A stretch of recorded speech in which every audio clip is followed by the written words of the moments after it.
नमस्कार साथियों, स्वागत है आप सभी का हमारे चैनल पे। आज हम डिस्कस करेंगे राजस्थान आर्थिक समीक्षा 2023-24 का टॉपिक नंबर 4। 3 टॉपिक जो है वो हमने पूरे कर लिए हैं।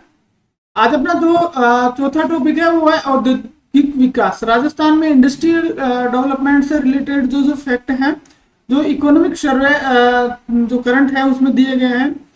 तो अगर हम देखें तो आरएस और जितनी भी एग्जाम्स हो रही है, आरएस के लिए तो है ही है, प्री और मेंस दोनों, बाकी जितनी भी हो रही है उन सभी एग्जाम्स के लिए अगर आप मानो तो बहुत ही मोस्ट इंपॉर्टेंट अपना सेशन ये है।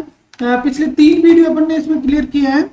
आज हम चौथे वीडियो की तरफ बढ़ेंगे। तो शुरुआत करते हैं। सबसे पहला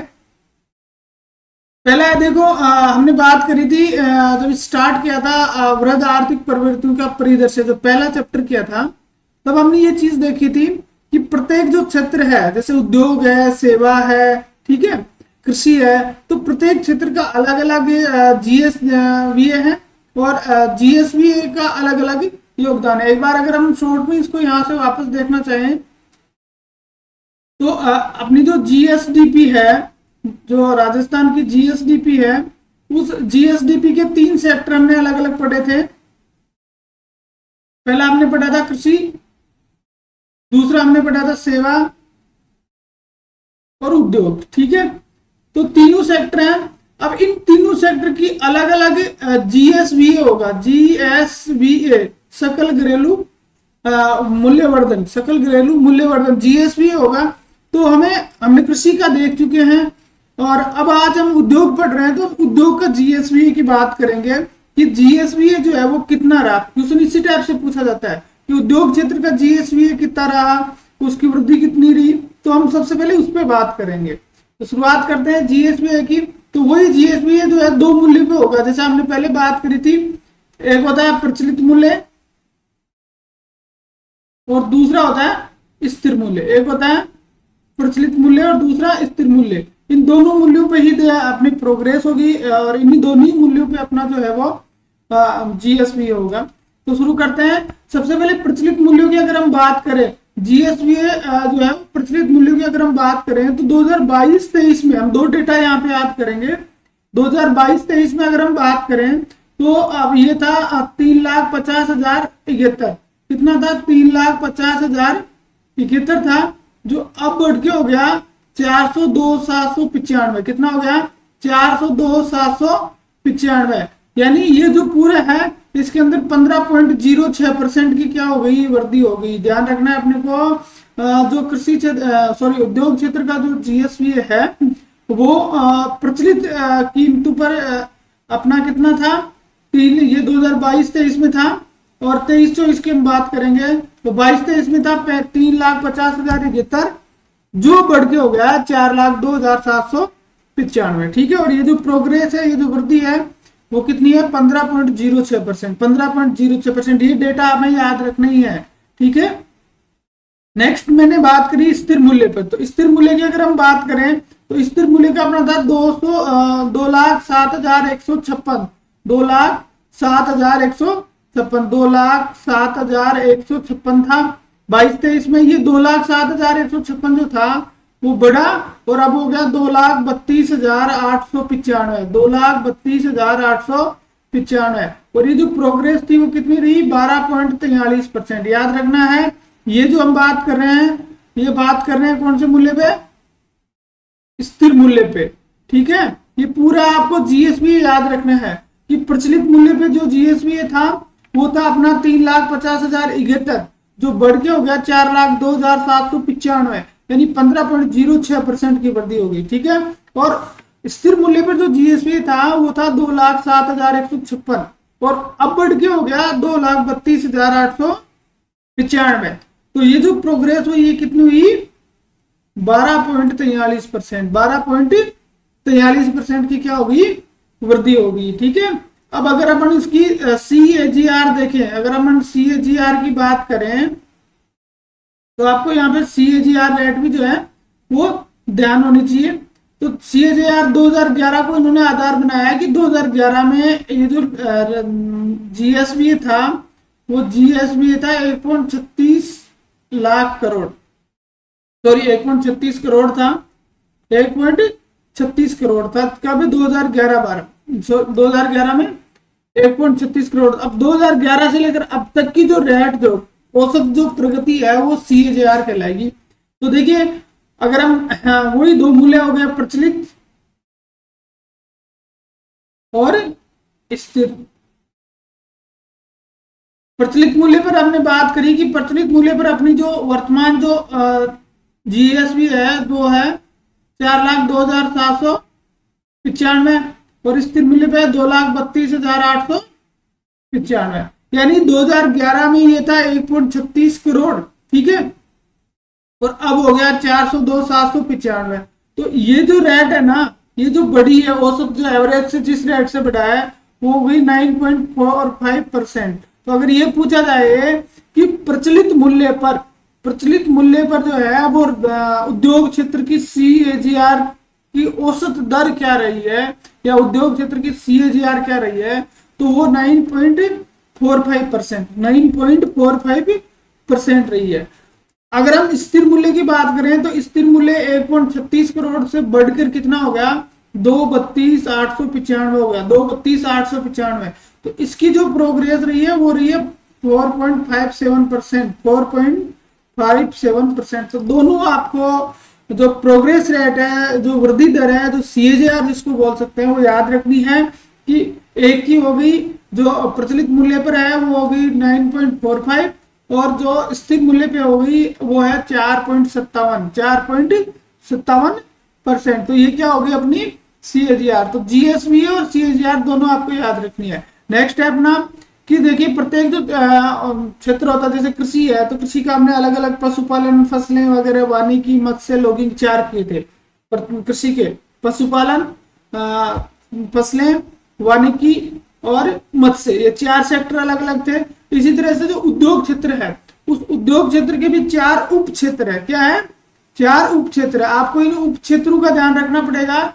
साथ साथ आपको ध्यान रखना पड़ेगा कि ये जो उप क्षेत्र है, इनकी जो वृद्धि दर है वो क्या है, इनका GSV में हिस्सा क्या है। तो 4.03 करोड़ जो है वो हिस्सा कौन सा था? ये टोटल GSV है। ये क्या है? टोटल GSV है। ये GSV कौन सी दर पे है? तो ये प्रचलित कीमतों पे है। 402,795 लिखा था ना अपन ने, 402,795 ये GSV लिखा था अपन ने प्रचलित दर पे। इन्होंने इसको शॉर्ट में लिख दिया 4.03 करोड़, ठीक है, 4.03 करोड़ लिख दिया। तो अब 4 उप क्षेत्र होते हैं इसके: खनन एवं उत्खनन, विनिर्माण, विद्युत, गैस एवं जलापूर्ति और निर्माण। ये 4 अलग अलग सेक्टर हैं। अब इन सेक्टर का प्रचलित मूल्य पर जो है वो क्या योगदान है, किसमें? GSVA में। तो हम बात करेंगे, यहाँ 2 चीजें अपने को याद रखनी है। पहली चीज जो अपने को याद रखनी है वो ये है कि अपना जो योगदान है उसका सीक्वेंस भी हमें मालूम होना चाहिए। जो 4 सेक्टर की हम बात कर रहे हैं, खनन एवं उत्खनन, विनिर्माण, निर्माण और विद्युत, गैस एवं जलापूर्ति, जो 4 सेवाएं हम बात कर रहे हैं, जो 4 अलग अलग उप क्षेत्र हम बात कर रहे हैं, उनका सीक्वेंस पता होना चाहिए कि GSVA में इनका जो योगदान है उसका क्रम क्या है। हम ज्यादा से कम की ओर जाएंगे, ठीक है। इसी तरह से जो स्थिर मूल्य होते हैं, स्थिर मूल्य पर इनमें क्या दर्शाई जाती है? वृद्धि दर्शाई जाती है। तो स्थिर मूल्य पे वृद्धि क्या है, स्थिर मूल्य पे प्रोग्रेस क्या है, ये चीज भी अपने को ध्यान होनी चाहिए।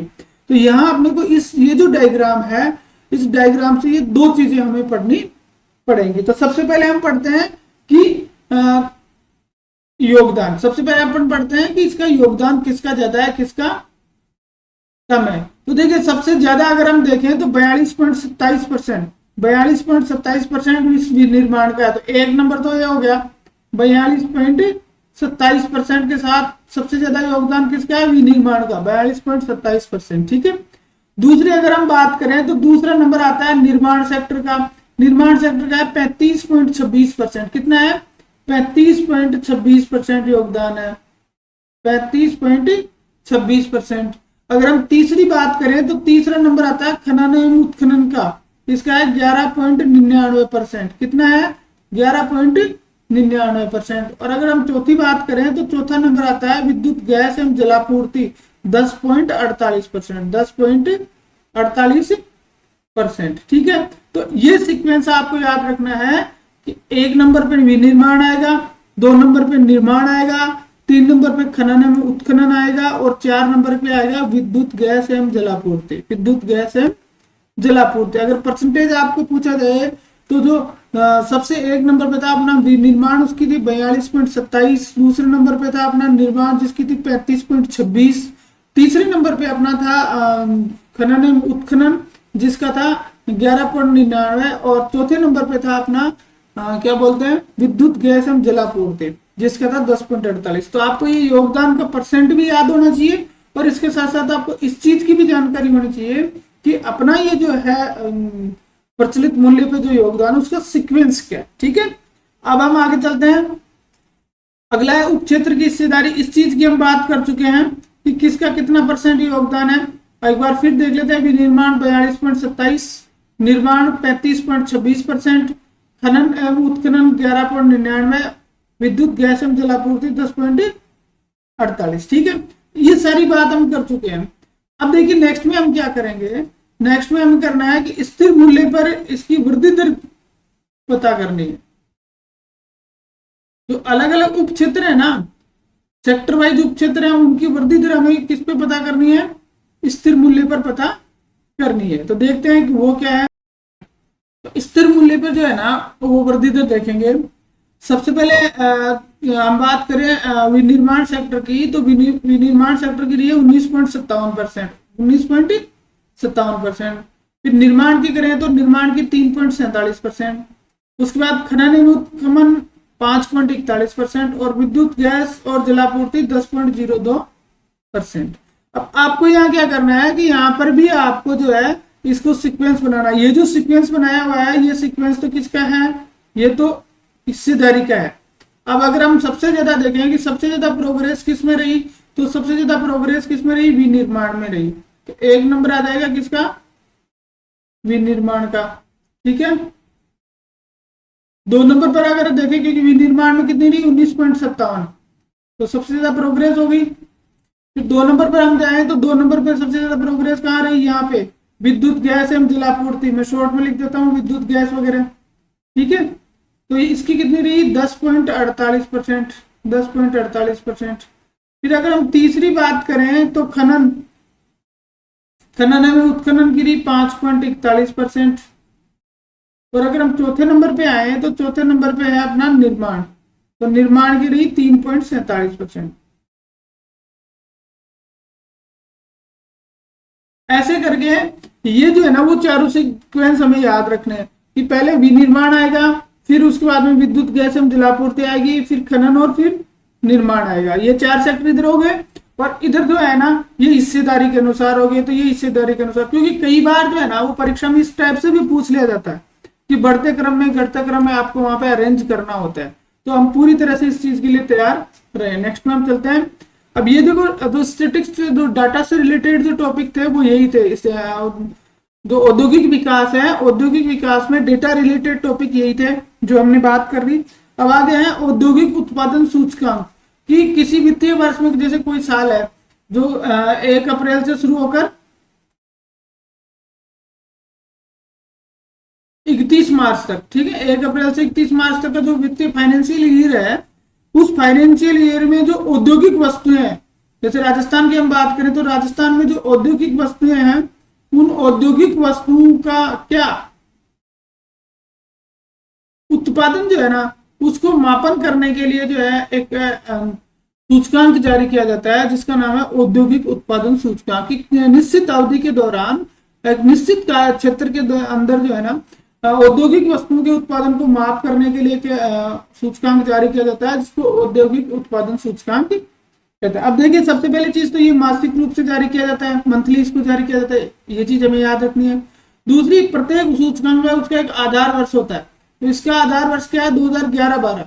औद्योगिक उत्पादन सूचकांक का आधार वर्ष क्या है, 2011-11। ये जो औद्योगिक उत्पादन सूचकांक है, इसके 3 सेक्टर है, 3 वृहद समूह, 3 आधार पर इसको जारी किया जाता है। 3 सेक्टर इसके होते हैं, वो कौन कौन से हैं, पहला विनिर्माण, दूसरा खनन और तीसरा विद्युत। ये मोस्ट है, ये सबसे ज्यादा महत्वपूर्ण चीज है, क्योंकि अगर पूछा जाएगा तो या तो आधार वर्ष पूछा जाएगा या फिर इसके 3 वृहद समूह पूछे जाएंगे। ठीक है, तो विनिर्माण पहला, दूसरा खनन और तीसरा विद्युत।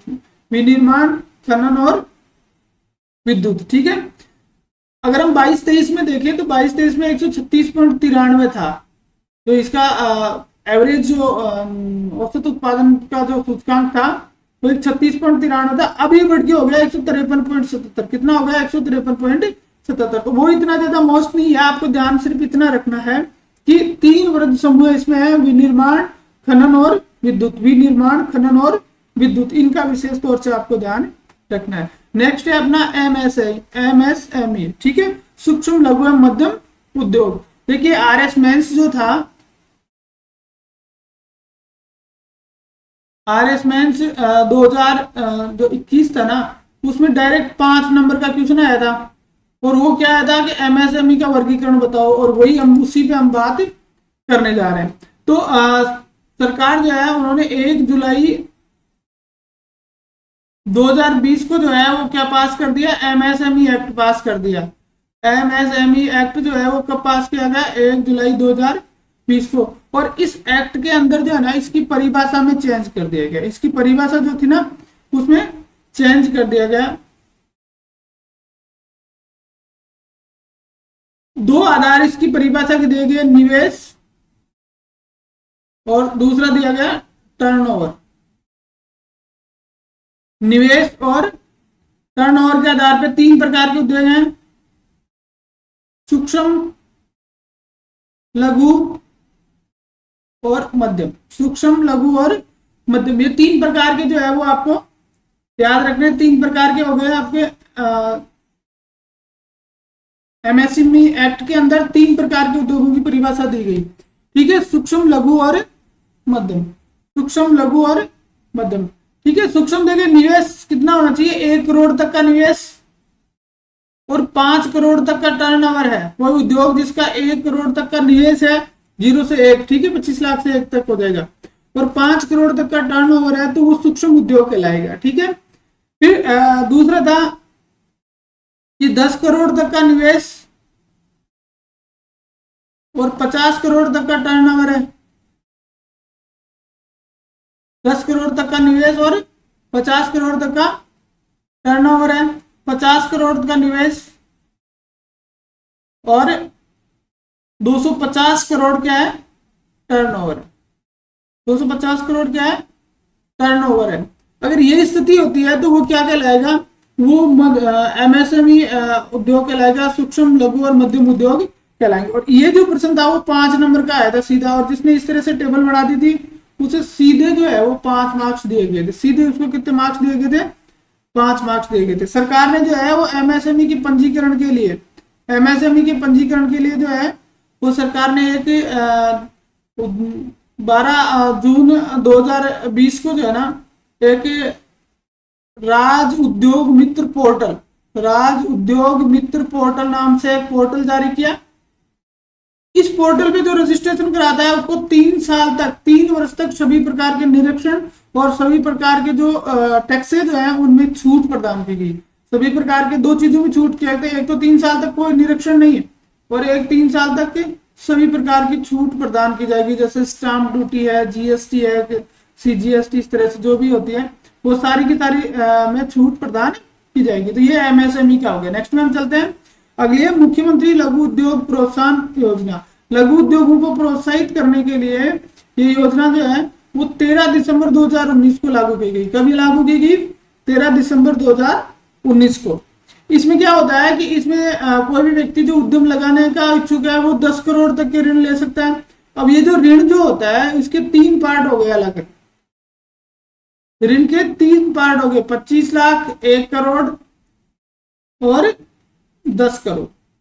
25 लाख, 1 करोड़ और 10 करोड़। अगर कोई 25 लाख तक का ऋण लेता है, सॉरी 10 करोड़ 25 लाख तक का ऋण लेता है तो उसे 8% ब्याज सब्सिडी मिलती है। और अगर कोई 1 करोड़ तक का ऋण लेता है, सॉरी 5 करोड़ तक का ऋण लेता है, अगर कोई 5 करोड़ तक का ऋण लेता है तो उसे 6% ब्याज सब्सिडी मिलती है। और यदि कोई 10 करोड़ तक का ऋण लेता है तो उसे फिर 5% ब्याज सब्सिडी दी जाती है। बस यही ये योजना है। आपको 2 चीजें याद रखनी है कि मुख्यमंत्री लघु उद्योग प्रोत्साहन योजना 13 दिसंबर 2019 को शुरू हुई। इसके तहत 10 करोड़ तक के ऋण प्रदान किए जाते हैं उद्योग लगाने के लिए, लघु उद्योग लगाने के लिए 10 करोड़ तक के ऋण प्रदान किए जाते हैं। और ये जो 10 करोड़ के ऋण है उनको 3 पार्टों में डिवाइड किया गया है। इनके ऋण पे ब्याज अनुदान दिया जाता है सरकार के द्वारा। तो 25 लाख तक का अगर आप लोन ले रहे हो तो 8% ब्याज सब्सिडी मिलेगी सरकार। जैसे मान लीजिए आपका ब्याज 12% है तो आपको 4% ही भरना पड़ेगा, आपके 8% कौन भर देगी? सरकार भर देगी। बस यही स्कीम है। अगर आप 5 करोड़ तक का ले रहे हो तो 6%, और अगर आप 10 करोड़ का लोन ले रहे हो तो 5% ब्याज जो है वो कौन भरेगी? सरकार भरेगी। ठीक है, नेक्स्ट में हम चलते हैं। अब अगला जो है वो बहुत ही इंपॉर्टेंट टॉपिक है, मोस्ट इंपॉर्टेंट टॉपिक है।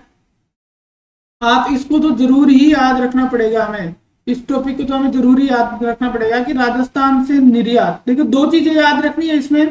पहला कि 2023-24 जो है उस 23-24 में राजस्थान से निर्यात कितना हुआ, पहली चीज। और दूसरी 5 टॉप चीजें कौन सी है, वस्तुएं कौन सी हैं जिनसे राजस्थान से जिनका निर्यात किया गया। तो अगर हम 22-23 में देखें तो 22-23 में राजस्थान में 77,771.35 करोड़ रुपए का निर्यात हुआ था, और 4 बार 777 और 1, ठीक है, 77,771.35 करोड़ का निर्यात हुआ था। और अब की बार ये जो निर्यात है वो बढ़ के हो गया 83,704.24 करोड़, 83,704.24 करोड़, 83,704.24 करोड़, ठीक है।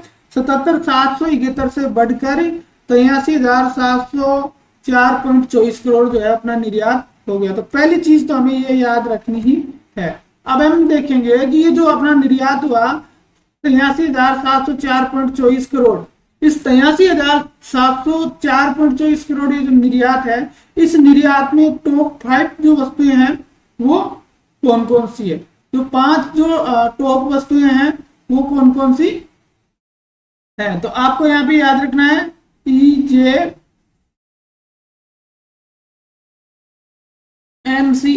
ये जो है ना ये याद रखो EJMCH। EJMCH क्या है? ये 5 वस्तुएं हैं, ये वो 5 वस्तुएं हैं जिनसे क्या हुआ है सबसे ज्यादा निर्यात हुआ है। जैसे ई से क्या बोलेंगे? ई से बोलेंगे अपन इंजीनियरिंग उत्पाद, 1 नंबर पर इंजीनियरिंग उत्पाद, 2 नंबर पर ज्वेलरी, 3 नंबर पर मेटल यानी धातु, 4 नंबर पे क्लॉथ यानी कपड़ा, और 5 नंबर पे हैंडीक्राफ्ट आइटम्स, ठीक है, यानी हस्तशिल्प जिसको कहेंगे।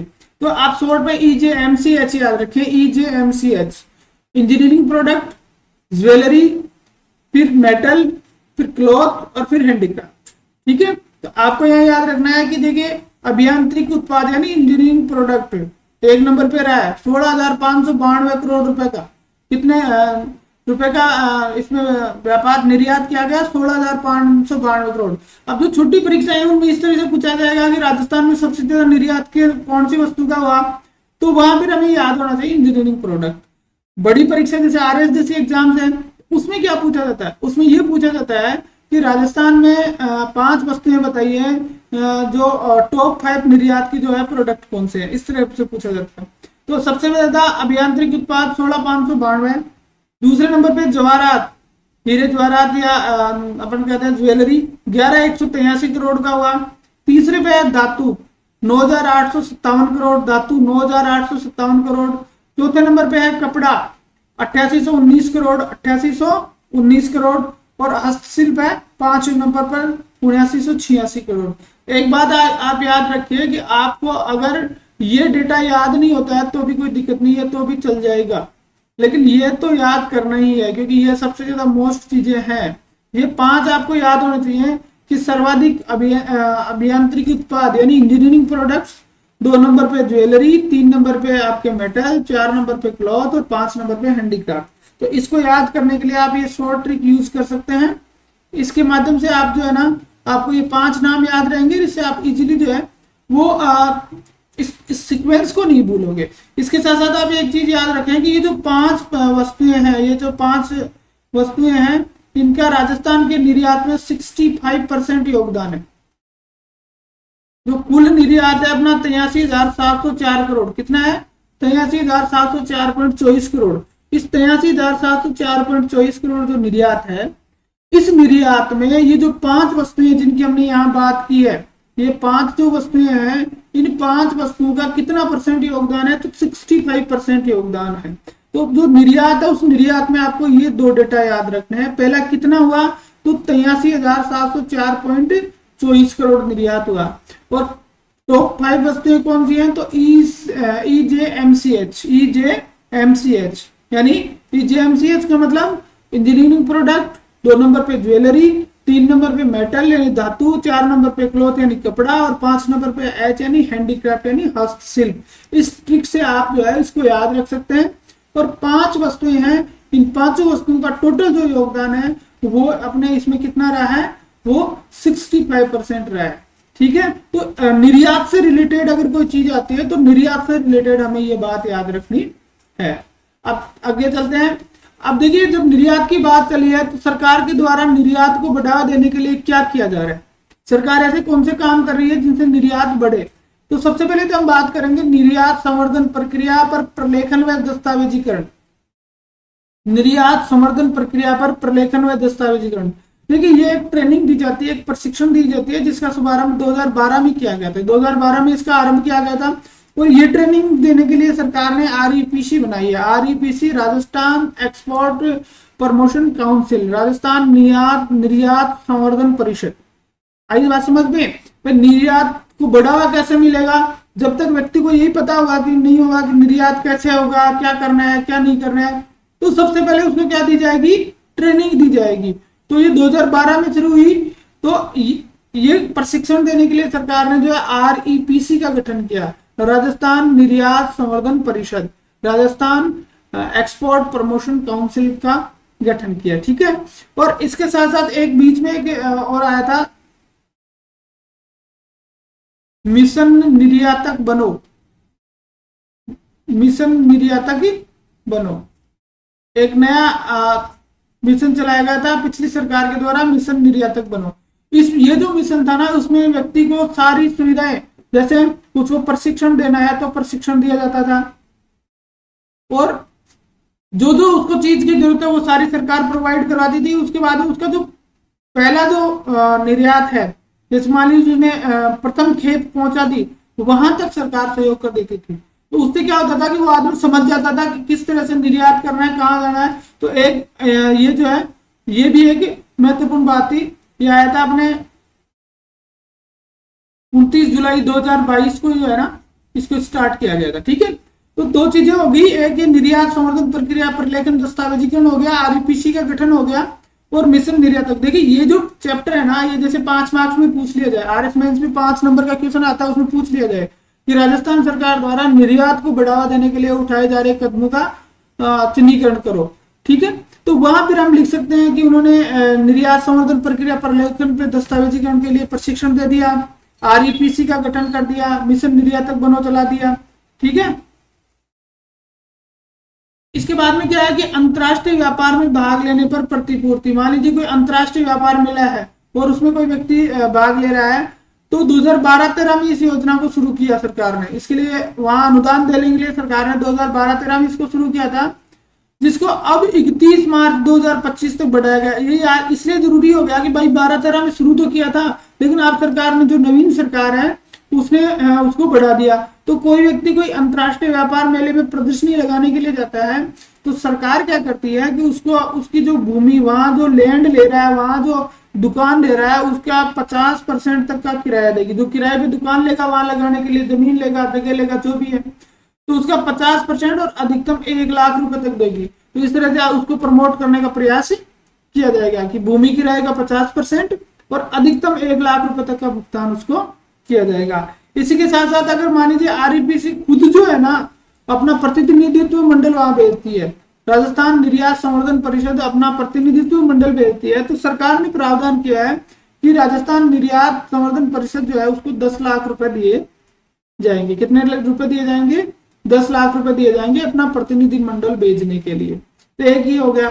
दूसरी अगर हम बात करें तो एक जिला एक उत्पाद, एक जिला एक उत्पाद। सरकार ने क्या किया कि प्रत्येक जिले से जो है वहां का जो मशहूर जो उत्पाद है, जैसे जब हम पाली की बात करें तो पाली की क्या क्या प्रसिद्ध है? मेहंदी। ठीक है, तो इस तरह से जैसे नागौर की बात करें तो नागौर का क्या प्रसिद्ध है? नागौर का संगमरमर। ठीक है, तो इस तरह से जो ये चीजें है ना, एक जिले से एक चीज को लेकर जो वहां की प्रसिद्ध है उसको बढ़ावा देने के लिए सरकार ने वन डिस्ट्रिक्ट वन प्रोडक्ट नाम के एक स्कीम निकाली और प्रत्येक जिले के लिए प्रोडक्ट निर्धारित किया और उनको बढ़ावा देने के लिए सरकार जो है एक्स्ट्रा एफर्ट कर रही है। ठीक है, तो एक जिला एक उत्पाद योजना, इससे भी क्या होगा कि निर्यात बढ़ेगा। अब इसकी जो सूची है ना, एक जिला एक उत्पाद योजना, इसकी जो लिस्ट है वो लिस्ट में आपको टेलीग्राम जो अपना चैनल है the dream RS official,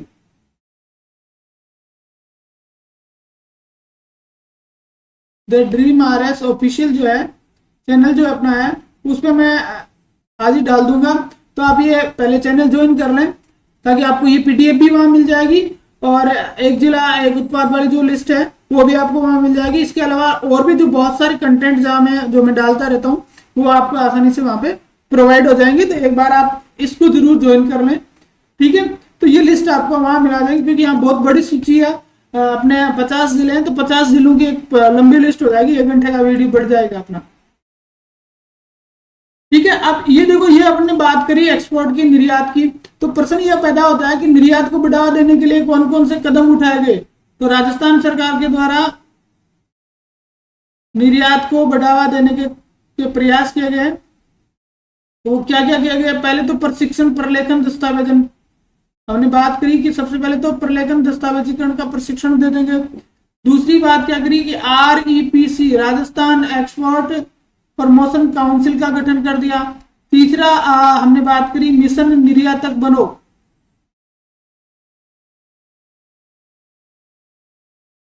mission निर्यातक हो गया। ठीक है, चौथा हो गया कि अंतरराष्ट्रीय व्यापार बढ़ा,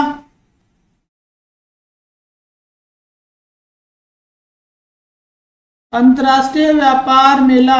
ठीक है, अंतरराष्ट्रीय व्यापार मेले में भेजने के लिए सरकार क्या देती है, आपने पढ़ा अभी 50% या 1 लाख, भूमि का 50% या 1 लाख अधिकतम।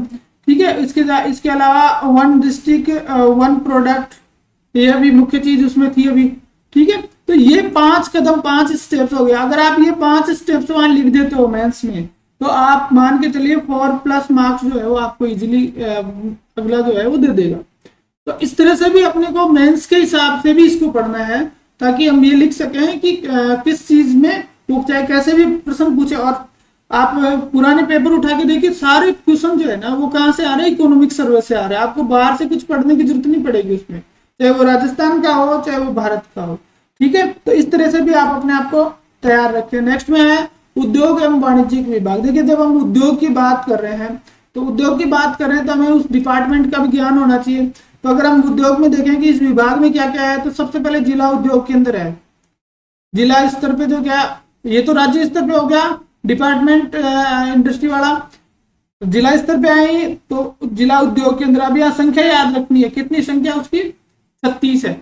और इसके जो उपकेंद्र है उनकी संख्या कितनी है, 8 है। जिला उद्योग केंद्र 36 और 8 जिला उपकेंद्र है।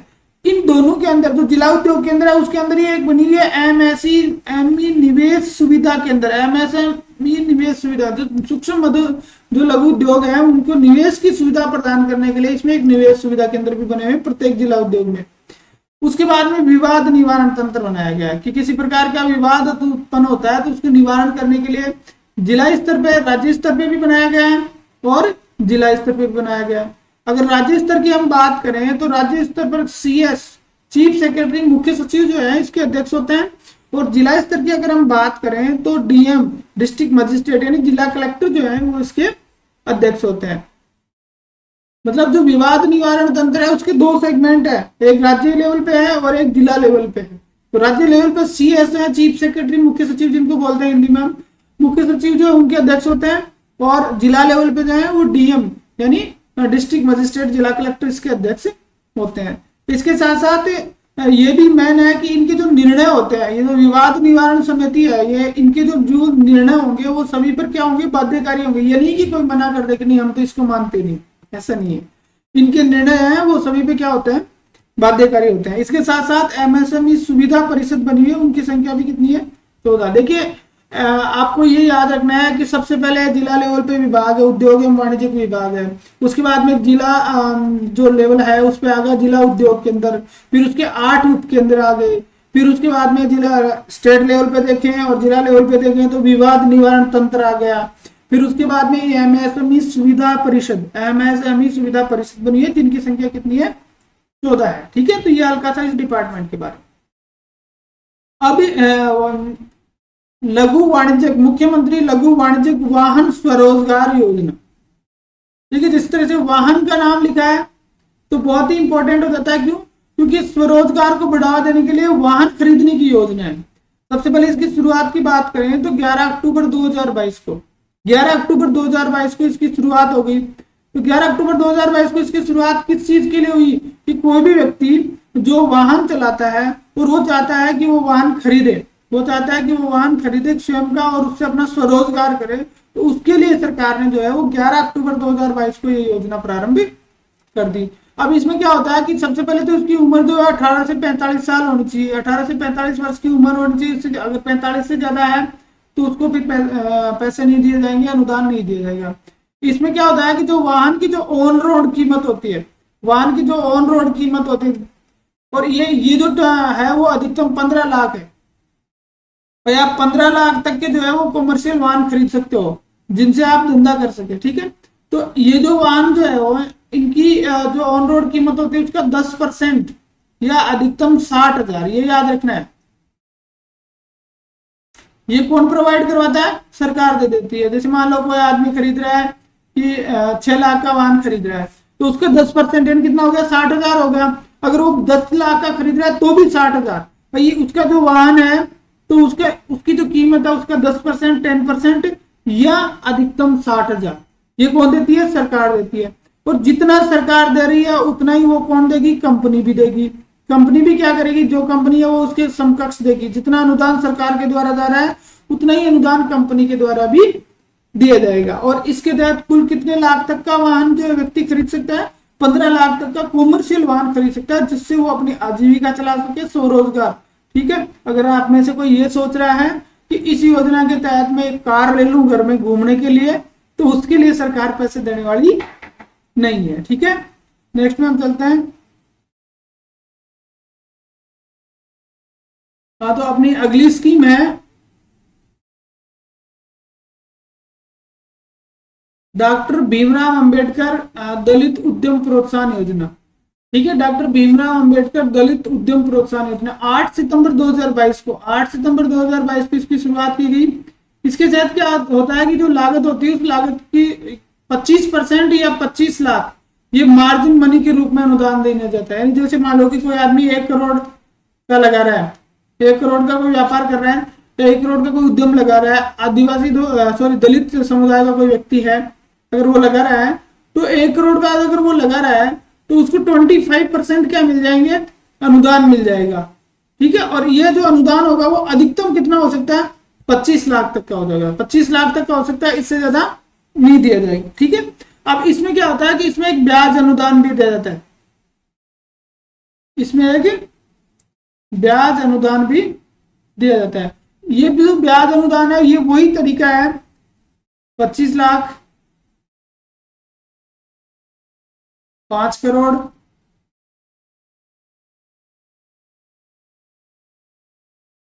और 10 करोड़। 10 करोड़ तक का इसमें जो है वो लोन दिया जाता है। और आपको ध्यान होगा अभी आपने पीछे एक योजना पढ़ी थी, मुख्यमंत्री लघु उद्योग प्रोत्साहन योजना, सीएम लघु उद्योग प्रोत्साहन योजना के नाम से। उसमें भी क्या था कि उसमें 10 करोड़ तक का लोन था और उसमें प्रत्येक पे अनुदान था। यहाँ क्या है कि यहाँ प्लस 1% और है, यानी उस योजना में जितना अनुदान मिल रहा है ना, जैसे उसमें 25 लाख तक जो पैसे थे उसमें 8% अनुदान मिल रहा था, यहाँ 9% मिल रहा है। यहाँ कितना है? 9% मिल रहा है। ठीक है, वहां 6 मिल रहा था, यहाँ 7 मिल रहा है।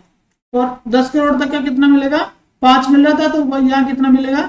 6%। बस ये याद रखना आप। ठीक है, कि जो मुख्यमंत्री लघु उद्योग प्रोत्साहन योजना है उस योजना से 1% रुपए जो अनुदान ब्याज जो है वो इसमें ज्यादा मिलता है। और इसके साथ साथ यहाँ पे जो मार्जिन मनी है वो और मिलती है 25 लाख, उसमें मार्जिन मनी का प्रावधान नहीं है। नेक्स्ट में हम चले, मुख्यमंत्री युवा उद्यम प्रोत्साहन योजना। जो युवा वर्ग है उनको उद्यम लगाने के लिए प्रोत्साहित करने के लिए योजना लाई गई है। ठीक है, इसकी अधिसूचना 19 मई 2023 को जारी की गई और 1 अप्रैल 2023 से ये स्टार्ट हुई। 1 अप्रैल 2023 से स्टार्ट होकर 31 मार्च 24 तक, यानी पूरे वित्तीय वर्ष में थी, लेकिन सरकार ने इसको हाल ही में बढ़ाकर कितना कर दिया, 31 जुलाई 2023 कर दिया, 31 जुलाई 2023 कर दिया। अब इसमें क्या है, इसमें भी वही है कि अगर कोई व्यक्ति जिसकी योग्यता न्यूनतम स्नातक है, मुख्यमंत्री युवा उद्यम प्रोत्साहन योजना की बात कर रहे हैं, अगर उसकी योग्यता न्यूनतम स्नातक है तो और नया उद्यम स्थापित करना चाहता है, नया कोई कारखाना लगाना चाहता है, तो उसे 25 लाख तक का जो ऋण है वो मिलेगा 8% पर, और 1 करोड़ तक का ऋण जो है वो मिलेगा 6% पे। इसमें 1 करोड़ तक का ऋण दिया जाता है, एक 25 लाख और एक 1 करोड़। तो अगर कोई 25 लाख तक 0 से 25 तक लेता है तो 8% ब्याज अनुदान दिया जाएगा, और यदि कोई व्यक्ति 1 करोड़ तक लेता है तो उसे 6% ब्याज अनुदान दिया जाएगा। यानी ये 2-3 स्कीमें है ना, ये ब्याज अनुदान वाली स्कीमें है, ठीक है।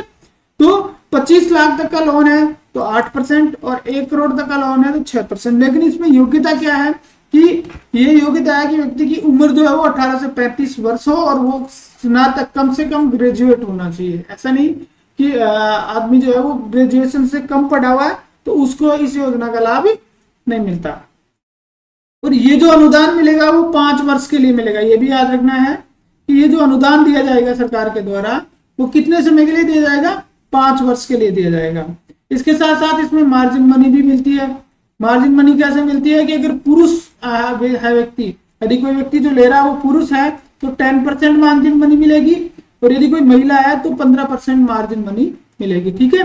पुरुष है तो 10% और महिला है तो 15% मार्जिन मनी दी जाती है। तो यह है मुख्यमंत्री युवा उद्यम प्रोत्साहन योजना। युवाओं को उद्यम लगाने के लिए प्रोत्साहित करने के लिए ये योजना लाई गई है। नेक्स्ट में हम चलते हैं। देखिए ये बहुत मोस्ट चीज है, आप इसको वेरी मोस्ट मान के अच्छी तरह से याद कर लेना, क्योंकि अगर आप ये लगता है कि RS मेंस जो है ना उसमें भी अगर क्वेश्चन आएगा तो 10 नंबर का आएगा सीधा। यहाँ से कितने नंबर का आएगा, 10 नंबर का।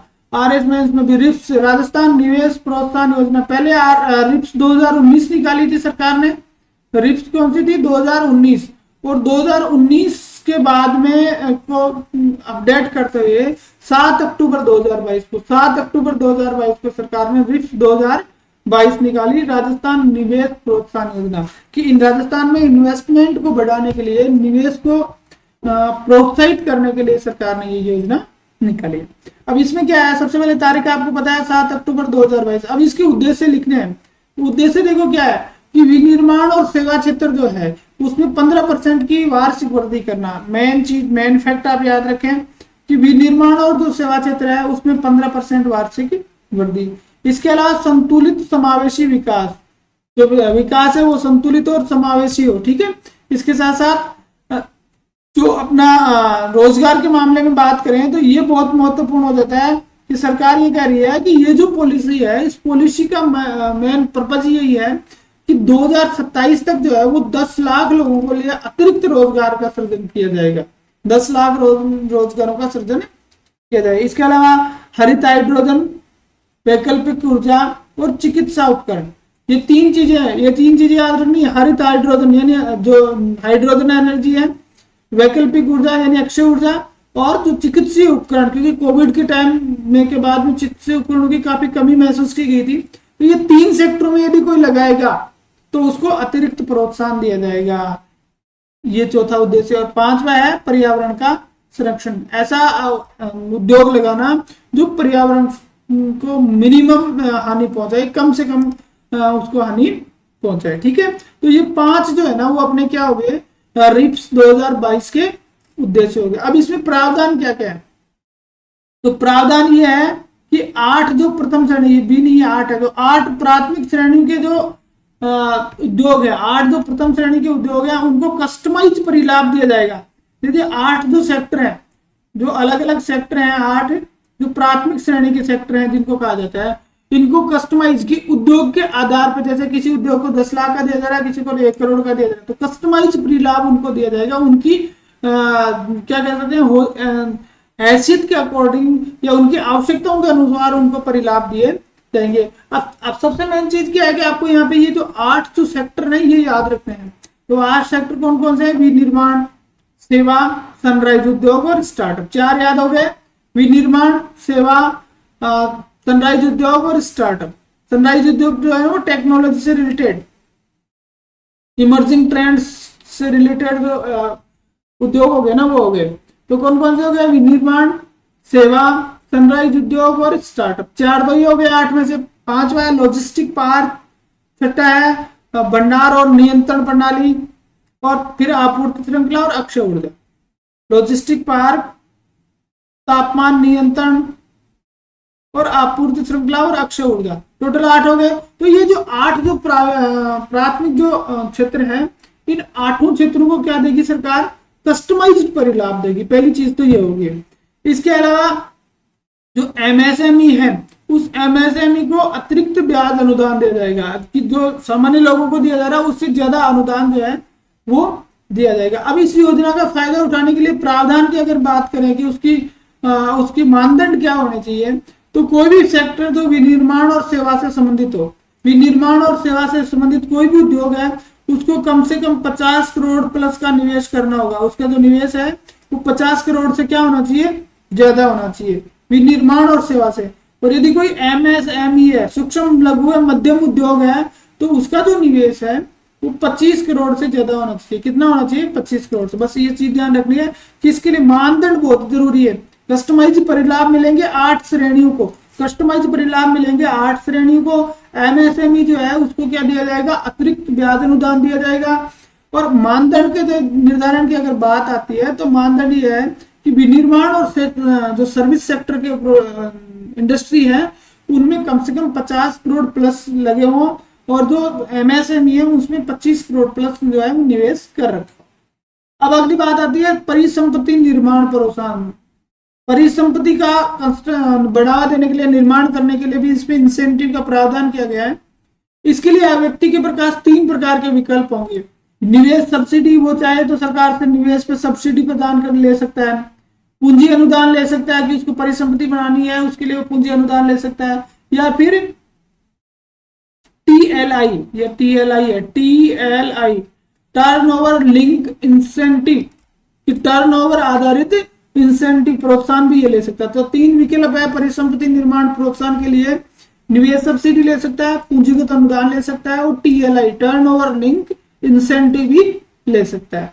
इसके अलावा अगर कोई रोजगार सृजन करता है या हरित क्षेत्र में कोई प्रोडक्ट इंडस्ट्री लगाता है, तो इसके लिए सरकार जो विशेष प्रोत्साहन देगी, अलग से उसको छूट वगैरह दी जाएगी। ठीक है। इसके साथ साथ ये जो पॉलिसी है, इसमें कुछ छूट का प्रावधान भी है कि व्यक्ति जो है उससे विद्युत शुल्क, मंडी शुल्क और भूमि कर का 100% रिफंड कर दिया जाएगा, 100% छूट दे दी जाएगी। भाई उससे नहीं लिया जाएगा। कोई इंडस्ट्री लगाता है तो उससे विद्युत शुल्क नहीं लिया जाएगा, उससे मंडी शुल्क नहीं लिया जाएगा, और उससे भूमि कर नहीं लिया जाएगा। इसके अलावा स्टाम्प ड्यूटी जो है ना, स्टाम्प ड्यूटी में 75% स्टाम्प ड्यूटी 100% छूट है।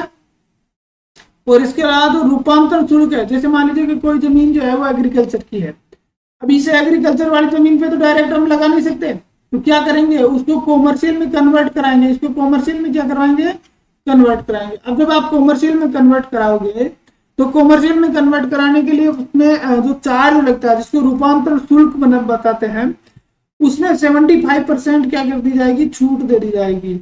और 25% जो लिया जाएगा ना, वो भी क्या कर दिया जाएगा, रिफंड कर दिया जाएगा। 25% जो ले रहे हैं ना, वो भी वापस लौटा दिया जाएगा। 25% भी उसमें क्या कर देंगे, रिफंड कर देंगे।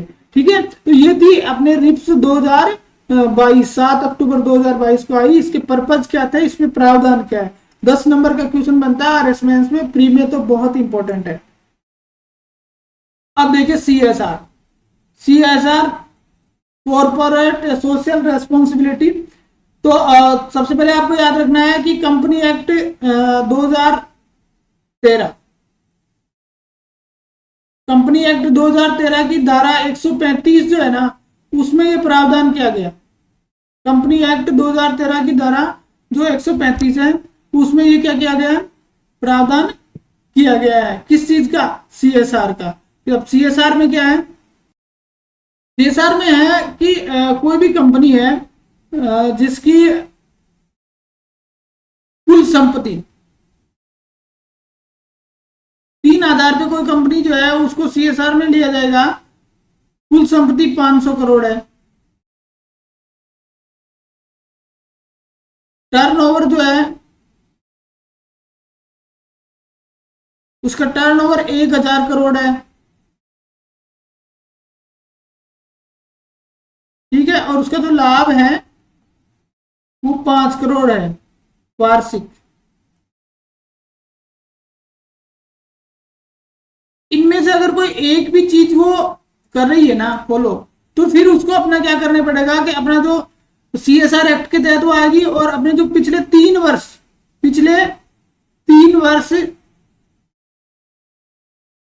का जो कुल औसत लाभ है, 3 वर्ष के औसत लाभ का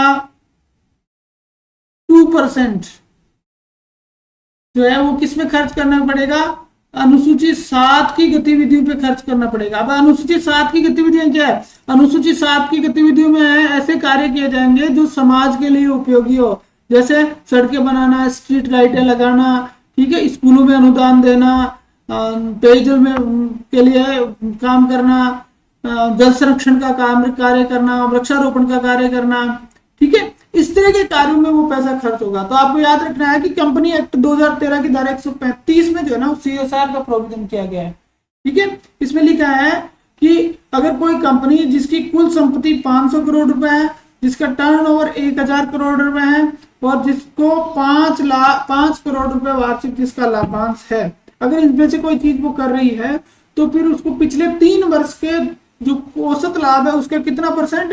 2%। जैसे मान लीजिए एक पहले वर्ष में उसने 2 करोड़ कमाए, दूसरे वर्ष में उसने 3 करोड़ कमाए, तीसरे में 8 करोड़ कमाए, मान लो, तो ये कितना हो गया? 11 करोड़ हो गया, ठीक है, 13 करोड़ हो गया। तो इस 13 करोड़ का क्या निकालेंगे? औसत निकालेंगे, 13/3, और उसका कितना देना पड़ेगा उसको? 2%। उसका 2% जो है उसको क्या देना पड़ेगा? CSR को के रूप में, यानी अनुसूची 7 पे खर्च करना पड़ेगा। अनुसूची 7 में क्या है? अनुसूची 7 में समाज उपयोगी कार्य है। नेक्स्ट में हम चलते हैं ईज ऑफ डूइंग बिजनेस। देखिए ईज ऑफ डूइंग बिजनेस का मतलब है कि व्यापार करने के लिए जो है वो व्यापार करने के लिए कितनी सुविधा लोगों को प्रदान की जाती है कि वो व्यापार कर सके। तो इसके लिए जो है नोडल विभाग आपको याद रखना है, उद्योग एवं वाणिज्य विभाग। इसका नोडल कौन है? उद्योग एवं वाणिज्य विभाग है। BRP मतलब बिजनेस रिसोर्स प्रोग्राम 2024 जो रिपोर्ट जो है उसमें क्या है? उसमें 344 सुधार बिंदु है, 344 बिंदु निर्धारित किए गए हैं BRP 2024 में, ठीक है। इन 344 को 2 पार्ट में बांटा गया है। एक में जो केंद्र से रिलेटेड है उसमें 57 बिंदु है, और जो यूटी से रिलेटेड, स्टेट यूटी से रिलेटेड है उसमें 287 है, ठीक है। टोटल 344 है। सेंटर वाला जो है उसमें 57 है, और स्टेट यूटी का है उसमें 287 है, ठीक है। तो इस तरह से ये BRP इन 344 बिंदु पे जो है वो सुधार के कार्य ईज ऑफ डूइंग बिजनेस के तहत किए जा रहे हैं। आपको मेनली इसमें याद रखना है कि इसका नोडल कौन है, तो उद्योग एवं वाणिज्य विभाग इसका क्या है? नोडल है। नेक्स्ट में हम चले BIP निवेश संवर्धन ब्यूरो। देखिए जैसे इसका नाम ही है BIP, तो निवेश को बढ़ावा देना इसका काम है। 1991 में इसकी स्थापना हुई। इसकी स्थापना 1991 में हुई, और इसके जो अध्यक्ष होते हैं ना उसके CM होते हैं, मुख्यमंत्री इसके अध्यक्ष होते हैं। इसके अंदर एक स्टेट एम्पावर्ड कमेटी बनी होती है, एक स्टेट एम्पावर्ड कमेटी बनी होती है। इस स्टेट एम्पावर्ड कमेटी के अध्यक्ष होते हैं वो CS होते हैं, चीफ सेक्रेटरी होते हैं। अब ये क्या होती है कि ये स्टेट एम्पावर्ड कमेटी जो भी 10 करोड़ प्लस के, ये बड़े निवेश प्रस्तावों के लिए है, छोटों के लिए नहीं है। 10 करोड़ प्लस के जो प्रस्ताव है निवेश के, उनका अनुमोदन का कार्य BIP द्वारा किया जाता है।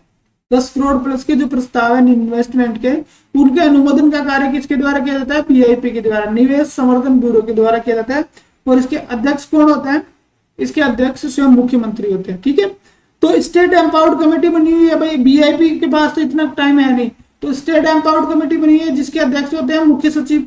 ये स्टेट एम्पावर्ड कमेटी क्या करती है कि जो 10 करोड़ प्लस के जो प्रपोजल प्राप्त होते हैं उनकी जांच करती है, और उनकी जांच करके ये किसको भेजती है? इस BIP को भेजती है, निवेश संवर्धन ब्यूरो को भेजती है। और निवेश संवर्धन ब्यूरो क्या करता है? उनको अनुमति प्रदान करता है, और उसके बाद में इन्वेस्टमेंट का कार्य किया जाता है। ठीक है, तो 1991 में इसकी स्थापना हुई। अब इसके अंदर क्या है, इसके अंदर एक सिंगल विंडो क्लियरेंस सिस्टम बनाया गया है कि सिंगल विंडो क्लियरेंस सिस्टम, कि कोई भी व्यक्ति उद्योग लगाना चाहता है, इन्वेस्ट करना चाह रहा है, लेकिन उसको अलग अलग जगह पर अलग अलग प्रकार की अनुमतियां लानी पड़ रही है। जैसे लैंड कन्वर्जन की लाएगा, कोई वन विभाग की लाएगा, कोई पोल्यूशन की लाएगा, कोई दूसरी लाएगा, अलग अलग लानी पड़ती है। तो सारी सुविधाएं उसको एक ही जगह मिल जाए, और सिंगल विंडो क्लियरेंस सिस्टम की जितने प्रकार की क्लियरेंस उसको चाहिए, जितनी प्रकार के अनापत्ति प्रमाण पत्र, जितनी प्रकार की अनुसूची उस उद्योग को लगाने के लिए चाहिए, सारी एक ही जगह मिलेगी। ये इसके अंदर निवेश संवर्धन ब्यूरो के अंदर बनाया हुआ है।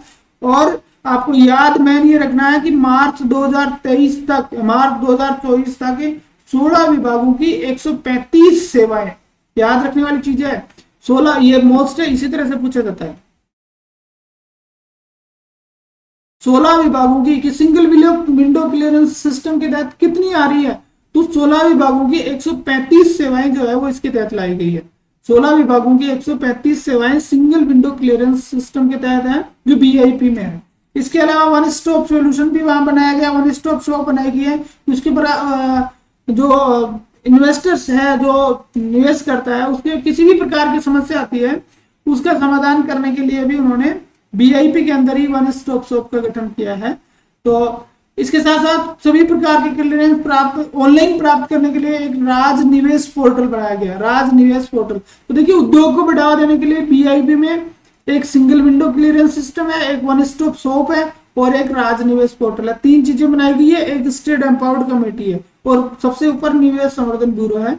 10 करोड़ प्लस के प्रस्तावों पर ये क्या करते हैं, कार्रवाई करते हैं। अब हम बात करेंगे रिको की। ठीक है, रिको की अगर हम बात करें,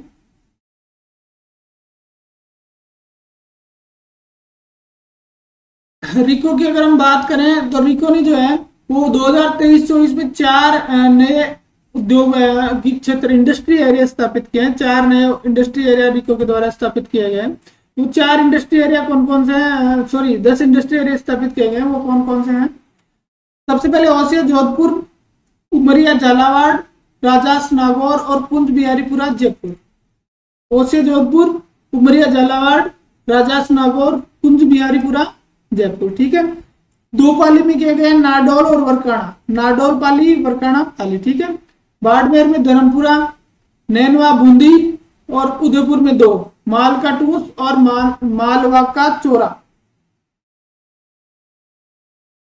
ये मालवा का चोरा है, मालवा का चोरा। ठीक है, तो ये 10 नए इंडस्ट्री एरिया जो है वो रिको के द्वारा स्थापित किया गया। रिको के द्वारा क्या क्या चीजें नहीं की जा रही हैं, कौन कौन से उनके पार्क हैं, राजसी को क्या कर रहा है, आरएफसी क्या कर रहा है, राजस्थान में खनन की क्या स्थिति है, राजस्थान में पेट्रोलियम जो है रिफाइनरी है उसकी क्या स्थिति है। ठीक है, इस तरह की बहुत सारी चीजें जो है अभी इसमें बाकी हैं, लेकिन वीडियो काफी लंबा हो जाएगा, इसलिए आज हम इसको यही खत्म करेंगे।